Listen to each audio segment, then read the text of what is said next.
Covid പ്രതിരോധ പ്രവർത്തനങ്ങളുടെ ഭാഗമായി നടപ്പിലാക്കിയ ബ്രേക്ക് ദ ചെയിൻ പദ്ധതിയിൽ വ്യാപക ക്രമക്കേട് നടന്നതായി ധനകാര്യ പരിശോധനാ വിഭാഗം റിപ്പോർട്ട്. സാമൂഹ്യ സുരക്ഷാ മിഷൻ ഡയറക്ടറായിരുന്ന ഡോക്ടർ മുഹമ്മദ് അഷീൽ ചട്ടലംഘനം നടത്തിയെന്നും അധികാര പരിധി മറികടന്ന് അനാവശ്യ ചെലവ് വരുത്തിയെന്നുമാണ് റിപ്പോർട്ട്. മുഹമ്മദ് അഷീലിനെതിരെ വകുപ്പ് തല നടപടി വേണമെന്നും റിപ്പോർട്ടിൽ ശുപാർശയുണ്ട്. ആരോഗ്യവകുപ്പിലെ അഴിമതികൾ അന്വേഷിക്കാൻ പ്രത്യേക സമിതിയെ നിയോഗിച്ചതായി മന്ത്രി കെ മുരളീധരൻ പറഞ്ഞു.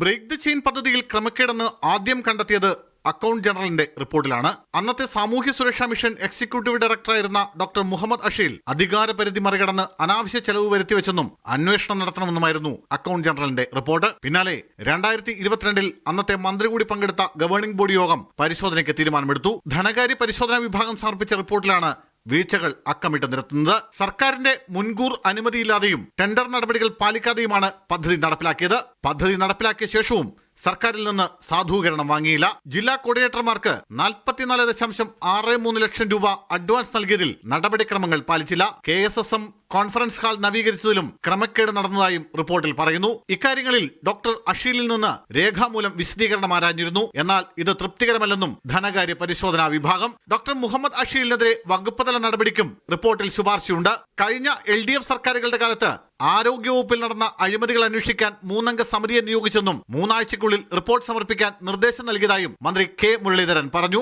കഴിഞ്ഞ 10 വർഷത്തെ ഉപകരണങ്ങൾ വാങ്ങിക്കൂട്ടിയതിലും മറ്റു കാര്യങ്ങളിലൊക്കെയുള്ള കാര്യങ്ങളെക്കുറിച്ച് അന്വേഷിക്കാൻ പൂർണ്ണമായിട്ടും ഇപ്പോൾ 3 IAS ഉദ്യോഗസ്ഥന്മാരെ, principal secretary health, additional health secretary, NHMന്റെ ഡയറക്ടർ, DME, DHS ഇവരെ ചുമതലപ്പെടുത്തിയിട്ടുണ്ട്.